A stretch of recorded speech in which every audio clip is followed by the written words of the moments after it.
हाँ भाई सभी बच्चे सुने, आपने होली का त्यौहार अच्छे से मनाया। आप लोग ध्यान दें, हम सेमेस्टर सेकंड में जो बात कर रहे थे, पिछले लेक्चर में मैंने बताया था आपको कि 3 दिन का ऑफ़र था, जिसमें आप लोगों को बताया कि मिनिमम मतलब आपके मैक्सिमम जो 50 स्टूडेंट आपके रहते हैं वो बिल्कुल फ्री रहेंगे, कंप्लीट आपका सिलेबस होगा उसके लिए।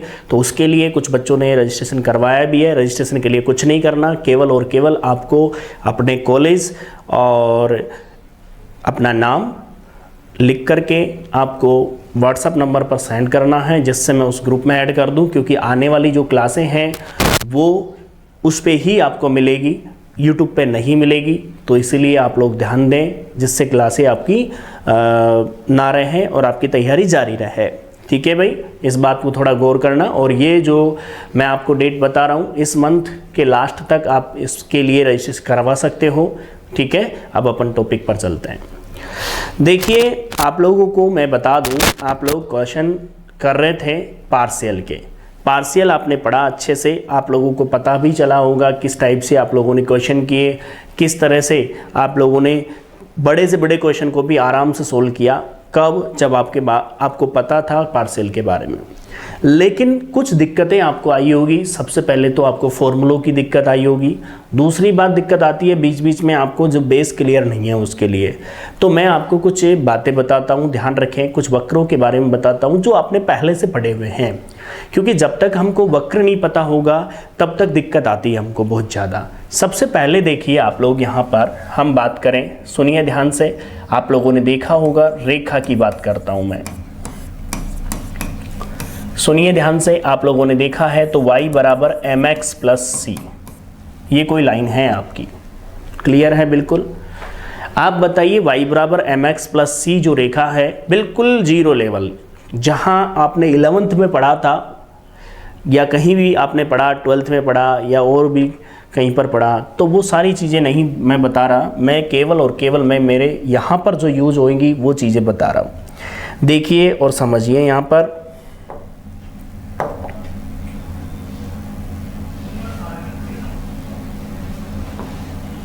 देखिए, ये जो लाइन होती है ना, आप लोग समझिए, ये आपका एक्स एक्स होता है, ये आपका वाई एक्सेस होता है।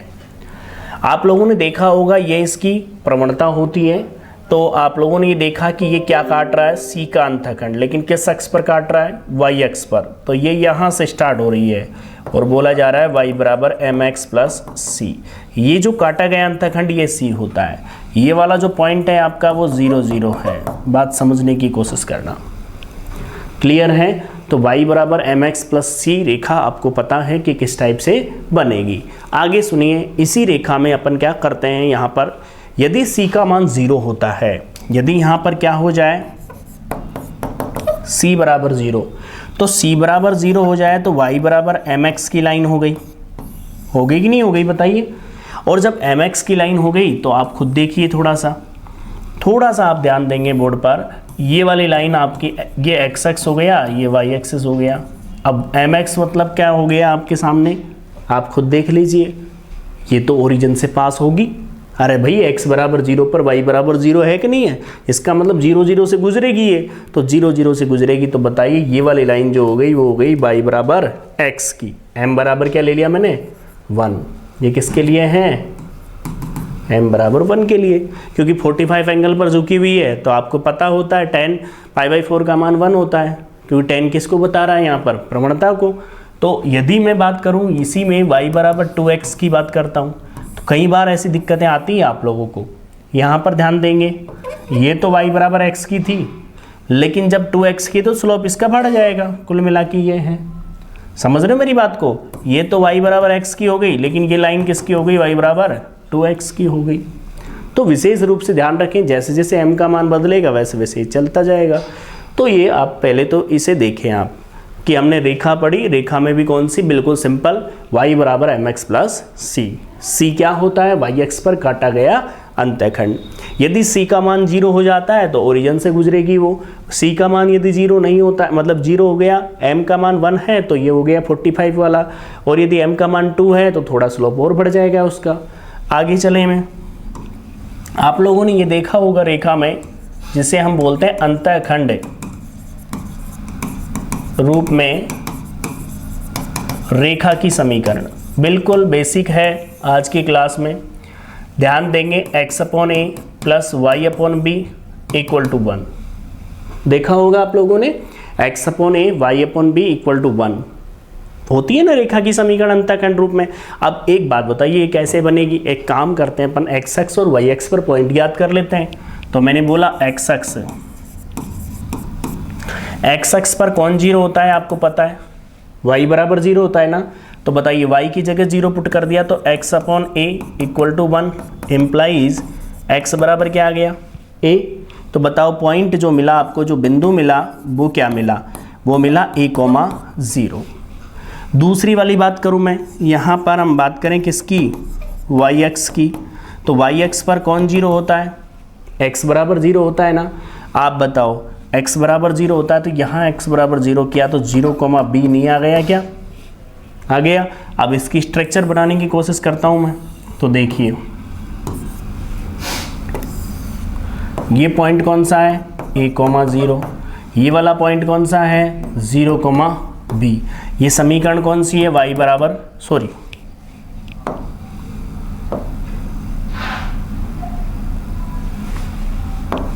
क्लियर है बिल्कुल। y बराबर निकालेंगे तो पूरा सोल्व इधर की साइड भेज करके निकालेंगे अपन, ठीक है। तो ये रेखा आपकी हो गई। आप लोगों ने ये देखा है कि दो बिंदु से गुजरने वाली रेखा का समीकरण क्या होता है। जैसे P आपको पॉइंट दे दिया x1 y1 एंड Q आपको पॉइंट दे दिया x2 y2। आपको निकालना है PQ रेखा का समीकरण। याद होगा आप लोगों को दो बिंदुओं से गुजरने वाली रेखा का समीकरण क्या होता है, आप बताइए क्या होता है भाई, बताओ। अरे कुछ तो बोलो, पढ़ के आए हो तुम लोग, बताओ।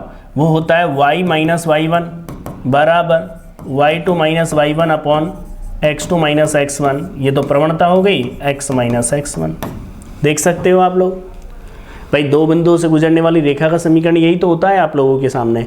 अब m का जो मान है वो हम इनसे क्या निकाल लेंगे, y2 minus y1 upon x2 minus x1 से। क्लियर है बिल्कुल। देखो आप लोगों को पता है, मैं नहीं जानता, फिर भी मैं आपको एक एक चीज़ बता रहा हूँ जिससे आपको इस डिफरेंशियल में बिल्कुल भी दिक्कत ना आए, ठीक है भाई। तो ध्यान देंगे आप लोग और समझेंगे।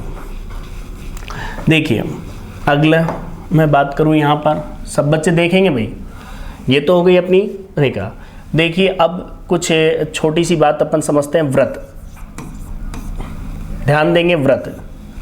व्रत में देखिए सबसे पहले ऐसे व्रत का समीकरण, ऐसे व्रत का समीकरण जिसके केंद्र a,b एंड त्रिज्या r है। मतलब ऐसा व्रत जिसका केंद्र तो a,0 है और जिसकी त्रिज्या क्या है, 0,0 है। तो एक बात बताइए बच्चों, ऐसे व्रत का जो समीकरण होगा वो क्या होगा, सुनिए। x माइनस ए का whole square plus y minus b का whole square equal to r square. इसकी स्ट्रक्चर की बात करूं तो कैसी बनेगी,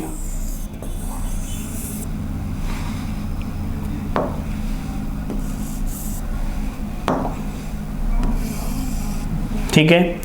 ये क्या हो गया आपका a,b और ये जो त्रिज्या हो गई वो क्या हो गई आपकी r। क्लियर है बिल्कुल। बताइए अब हम बात करें इसी में कुछ केस की बात करते हैं।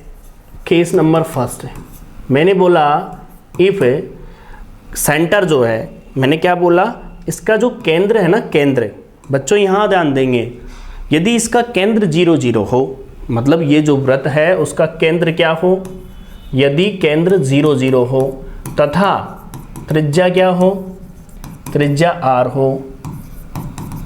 क्लियर है बिल्कुल, ठीक है। अब आप बताइए बच्चों, यहाँ पर जब सेंटर 0,0 हो गया तो क्या हो गया, x माइनस 0 का स्क्वायर प्लस y माइनस 0 का square equal to r square. आपको पता चल गया होगा x square plus y square equal to r square. Clear है बिल्कुल, बोलो भाई क्लियर है। एक बात बताओ, ये कौन से व्रत का समीकरण है, ऐसा व्रत जिसका केंद्र जिसका केंद्र क्या है 0 0 है तथा त्रिज्या क्या हो गई, सीधा वो ऊपर लिख दिया मैंने, इसको लिखने की जरूरत नहीं ना, ऊपर नोट करवा दिया मैंने उस चीज को। बताओ, तो याद होना चाहिए अपन को कि ऐसे वृत्त का समीकरण जिसका केंद्र 0 0 हो तथा त्रिज्या r हो तो क्या होगा, x² + y² = r²। बिल्कुल आपके दिमाग में क्लियर होना चाहिए कि किस टाइप से होगा या नहीं होगा। ठीक है, चलूं तो बताइए। अब मैं कहूं केस नंबर 2 की बात करता हूं। पहले इसकी स्ट्रक्चर,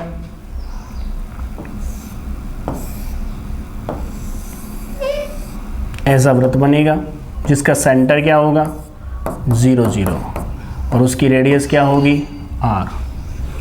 क्लियर है बिल्कुल। अब यहाँ ध्यान देंगे आप लोग, केस नंबर 2 में मैं बात करूँ यहाँ पर ऐसे वृत्त का समीकरण,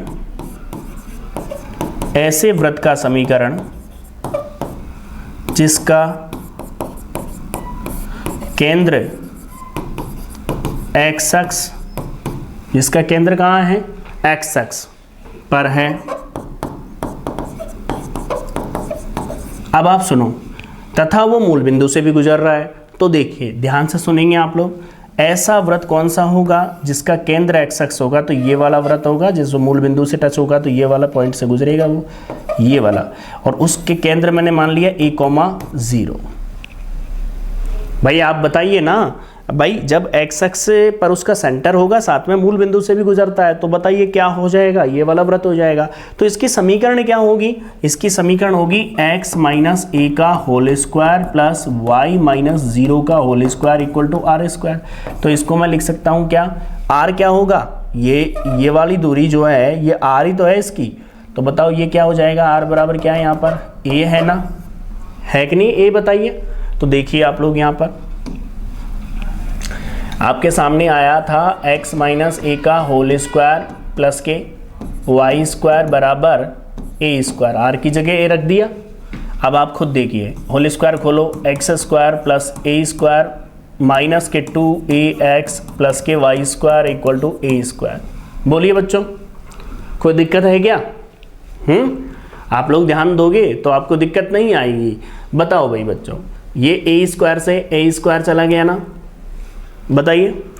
नेगेटिव वाले टर्म को इधर ले लो तो आपके सामने क्या बन जाएगा, x² plus y² equal to 2ax। ये वो वृत्त बन गया जिसका सेंटर क्या है a, 0। जब सेंटर निकालते तो इसका हाफ होगा तो क्या हो जाएगा a, 0।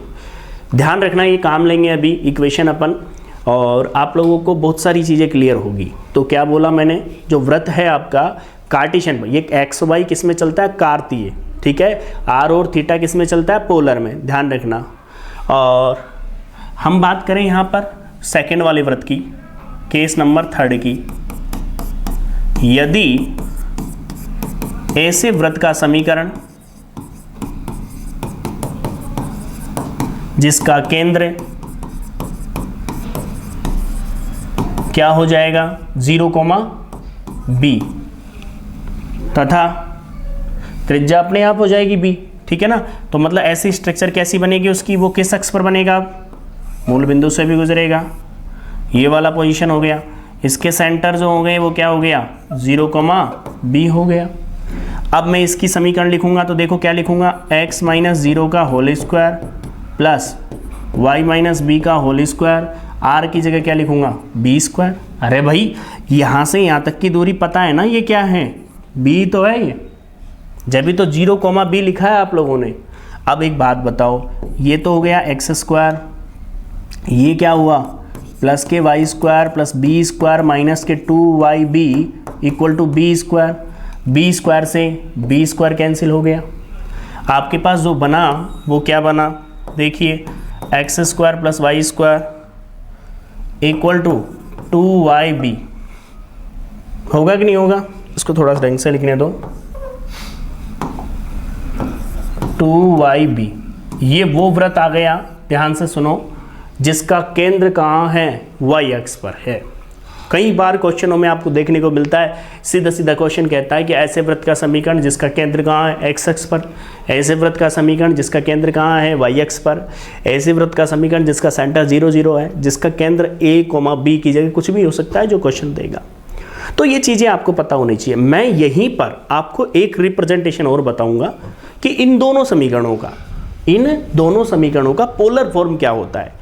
अब एक बात बताओ आपको, मैंने एक बात बताई थी अभी, एग्जाम्पल नंबर 8 सोल्व किया था, जिसमें अपन ने देखा था कि del 2u upon del x square and del 2u upon del y square का जो पोलर फॉर्म निकाली थी अपन ने, उसमें r और थीटा में बदला था। तो एक छोटी सी बात आपके दिमाग में होनी चाहिए, वो क्या होनी चाहिए, मैंने आपको बता भी रखा है, फिर भी देख लो।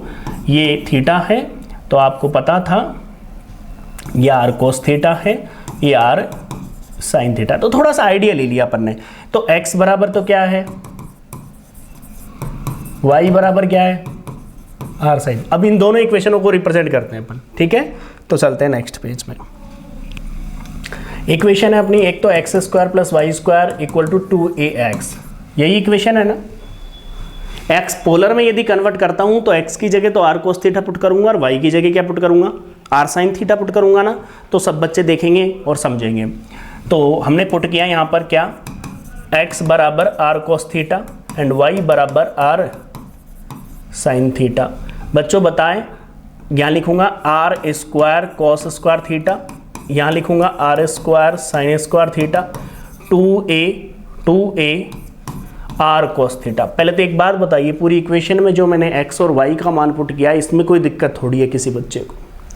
एक बात बताना, r स्क्वायर कॉमन आ रहा है कि नहीं आ रहा है, इसके अंदर से कॉमन आ रहा है ना बच्चों। तो देखिए r स्क्वायर तो cos स्क्वायर थीटा प्लस के क्या हो जाएगा, sin square theta equal to 2ar cos theta. आप बताइए, एक r से एक r चला गया, इसका मान 1 होता है, तो r बराबर 2a cos थीटा दिख सकता है। आप खुद जानते हो ये वृत्त का समीकरण हो गया। अब ये पोलर फॉर्म में आ गया। अब क्वेश्चन में कैसे जज करोगे, ये किस अक्ष पर बनेगा, याद रखें यहाँ कोस आ रहा है ना, इसका मतलब कोस किस पर है, एक्स अक्ष पर है, और उधर एक्स आ रहा था तो एक्स अक्ष पे था। अब इसका जब सेंटर निकालूंगा तो क्या आ जाएगा, सीधा सीधा याद रखो, इसका हाफ होता है a,0। तो इसकी जो स्ट्रक्चर बनेगी वही बनेगी जो उसकी बनी थी, उसे ही तो चेंज किया था अपन ने। तो यहाँ पर जो इसके सेंटर होंगे ना वो क्या होंगे, a,0। ये आपका क्या हो गया, थीटा बराबर 0 की लाइन हो गई, ये थीटा बराबर किसकी लाइन हो गई, π/2 की लाइन हो गई। बताओ समझ में आ गया होगा। यदि यही चीज़ मैं दूसरे वाले के लिए बात करूँ, सेकंड वाले के लिए, तो सेकंड वाला क्या था, सेकंड वाला था आपका x square plus y square equal to 2by, था कि नहीं था, बताओ। इसमें क्या करोगे, इसमें वही पुट करोगे आप। तो देखिए r स्क्वायर तो कॉमन आ गया, cos स्क्वायर थीटा प्लस के sin square theta and equal to 2b sin theta, साथ में r भी आएगा भाई।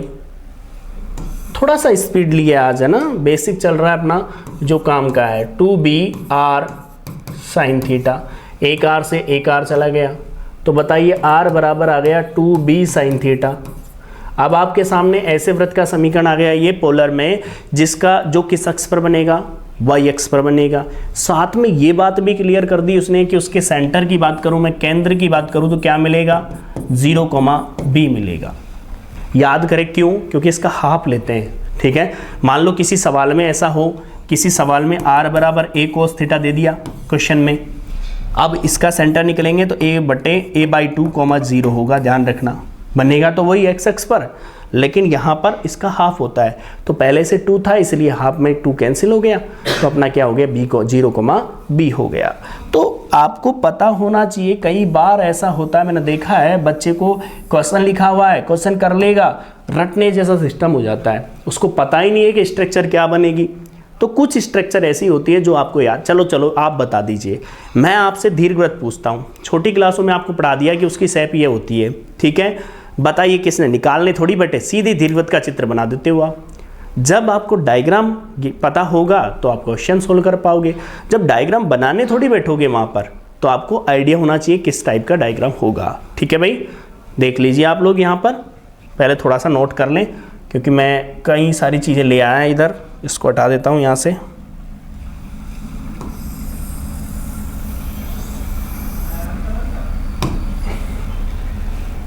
ये शुरू स्टार्टिंग की बात थी व्रत।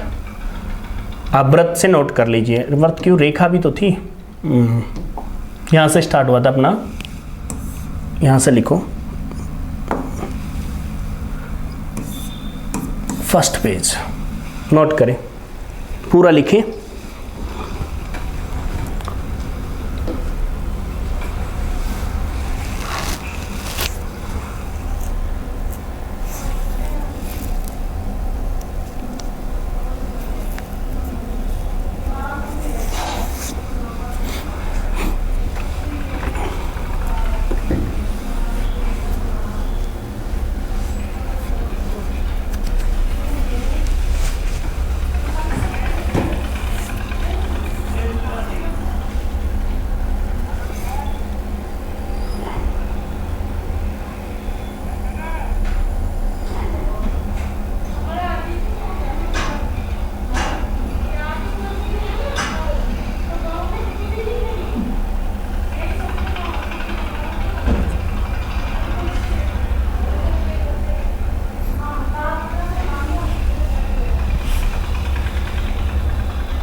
बना लिया भाई, नेक्स्ट पेज पर चलो।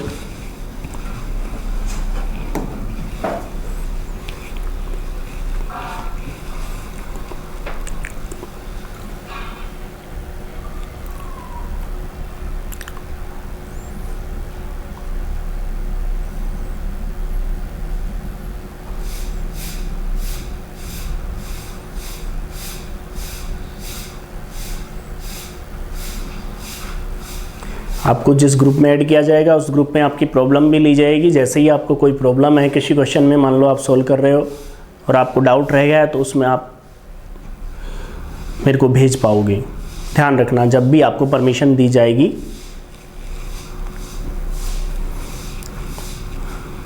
तो फिर उसका क्लास में अपन यहाँ पर सॉल्यूशन भी ले लेंगे, तो आइडिया रहेगा कि भाई किस बच्चे को क्या प्रॉब्लम आ रही है।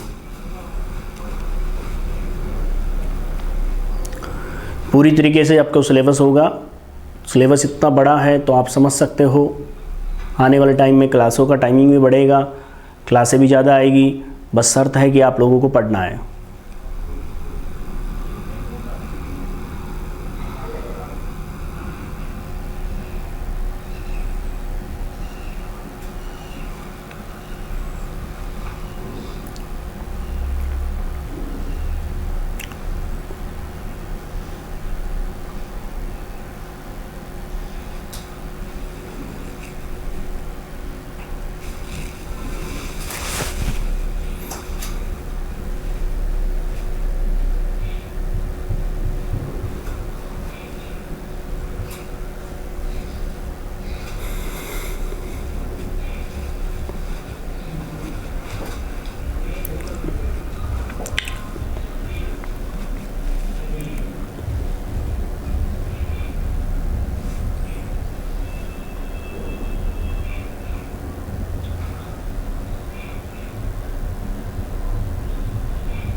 लिख लिया भाई, थोड़ा जल्दी नोट किया करो।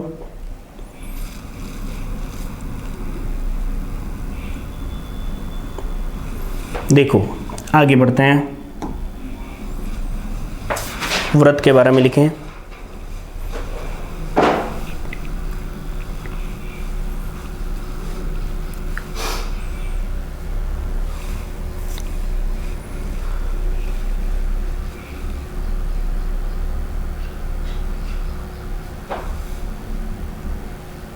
तैयारी में लग जाइए। बीएससी के जितने भी बच्चे हैं ध्यान रखें, क्योंकि आप समझ नहीं पाओगे कब एग्ज़ाम आ जाएगी, समय यूँ ही निकलता है। आपके पास ज़्यादा से ज़्यादा अप्रैल और मई का टाइम है, ध्यान रखना। तो इसमें आपको कंप्लीट सिलेबस भी करना है, साथ में तैयारी भी करनी है।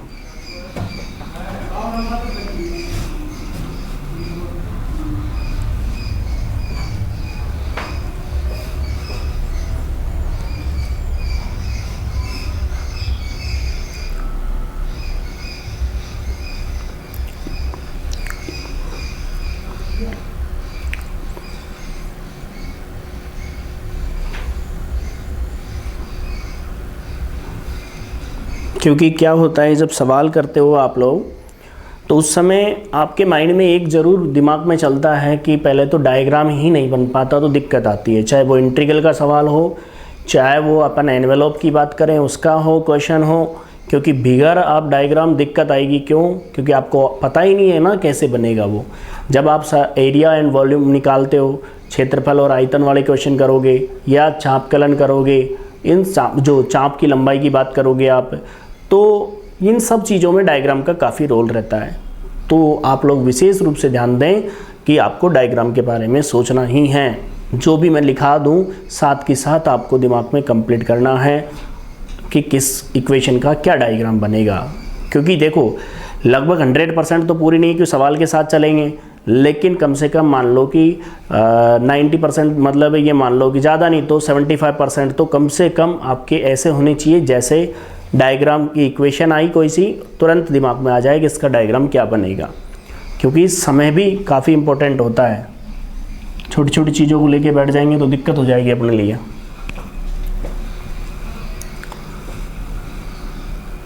हाँ भाई, अगला इसे भी नोट कर लें, व्रत के बारे में नोट कीजिए, इसे भी नोट कर लें।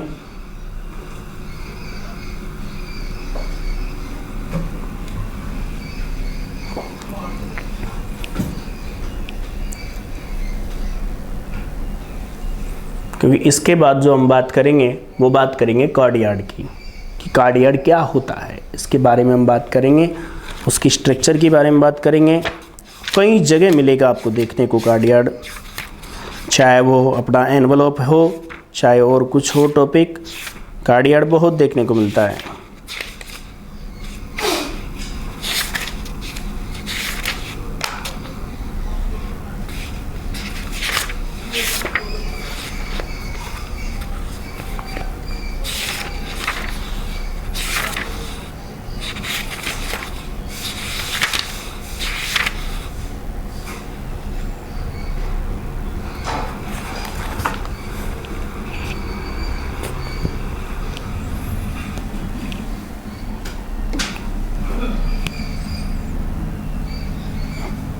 इसकी स्ट्रक्चर बनाई नहीं है, बना लीजिए।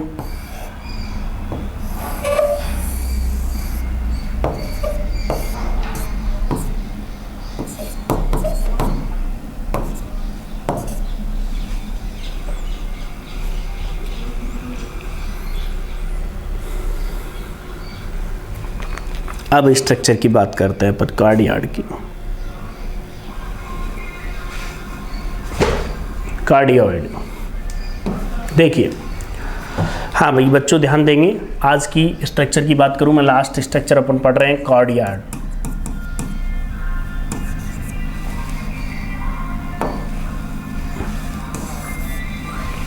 सबसे पहले तो इक्वेशन जो है आपकी वो क्या है, कार्डियाड की इक्वेशन क्या है? कार्डियाड की इक्वेशन है R बराबर A 1 प्लस कॉस थीटा। इसमें 3 इक्वेशन हैं, ध्यान मतलब इसकी अलग अलग फॉर्म है। जैसे हम बात करें यहाँ पर दूसरी फॉर्म है R बराबर A 1 माइनस कॉस थीटा, ठीक है। और इसके अंदर ही आपकी तीसरी फॉर्म है वो क्या है, R बराबर A 1 प्लस साइन थीटा, और अगली R बराबर A 1 plus sine theta 1 minus sine theta.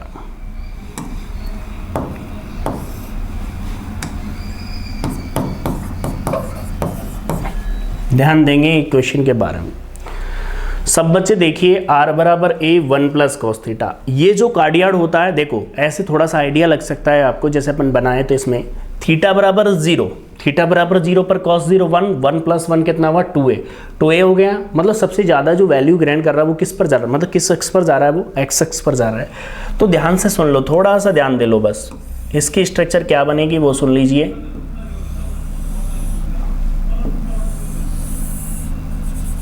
ये वाला जो है इस तरह की स्ट्रक्चर बनेगी, ये एक्स एक्स हो गया अपना, ये वाई एक्सेस हो गया। ऐसे थीटा बराबर देखें अपन इसको, तो थीटा बराबर क्या होगा, सुनिए ध्यान से।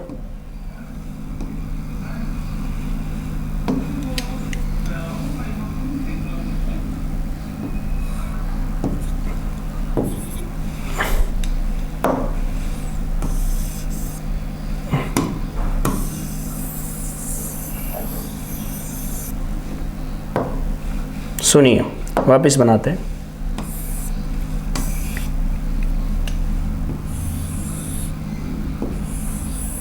जिसे पान की पत्ती के नाम से अपन जान सकते हैं। ये वाली लाइन थीटा बराबर 0 की हो गई, ये थीटा बराबर π/2 की हो गई। बताइए दिख रहा होगा आप लोगों को। तो जब r बराबर a 1 प्लस कोस थीटा की स्ट्रक्चर है, तो आपकी मतलब जो इक्वेशन है तो उसकी स्ट्रक्चर कैसे बनेगी, पान की पत्ती जैसी। ध्यान से सुनेंगे आप लोग, यहाँ पर थोड़ा सा समझेंगे आप लोग। यहाँ पर बोर्ड पर ध्यान देंगे, यदि यहाँ पर प्लस की जगह माइनस हो जाता है, मतलब प्लस की जगह माइनस हो जाता है, तो स्ट्रक्चर उल्टी हो गई।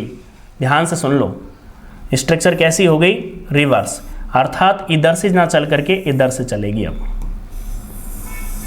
ये चलेगी, थीटा बराबर 0 की लाइन है ये थीटा बराबर π/2 की है, ये जानते ही हो आप, थीटा बराबर पाई की है। बोलो, थोड़ा सा ध्यान देना आप लोग कि जब r बराबर a 1 प्लस कोस थीटा है तो स्ट्रक्चर ये रहेगी, जब r बराबर a 1 माइनस कोस थीटा है तो ये स्ट्रक्चर रहेगी। आप लोग एक बात ध्यान से सुने, जब आप वक्र अनुरेखण पढ़ोगे तब आपको ये चीज़ें क्लियर होगी कि कैसे बना रहे हैं हम स्ट्रक्चर। थोड़ा बहुत आइडिया मिल सकता है अभी जब सोल्व करें अपन, तो बाकी पूरा का पूरा जो आपको किस अक्ष के सापेक्ष सममित होगा, क्या नहीं होगा, ये सारी चीज़ें वक्र अनुरेखण पर अपन पढ़ते हैं। हमें केवल स्ट्रक्चर पर ध्यान देना है। देखिए 1 प्लस साइन थीटा, एक्स अक्ष, ये वाई एक्सेस हो गया अपना। देखिए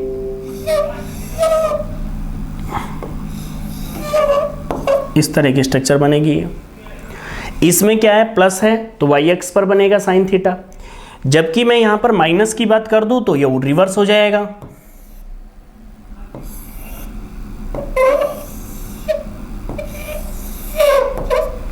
ये स्ट्रक्चर इधर हो गई।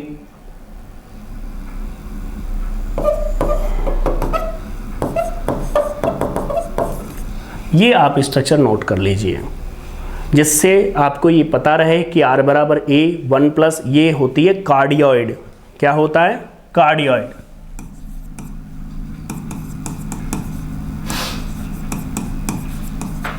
कार्डियोइड। अब इसमें क्या अलग अलग जगह अलग अलग लिख रखा है, तो इसमें सबसे बेस्ट रहता है क्या, जो कार्डियोइड जो है आपका, ध्यान से सुनेंगे,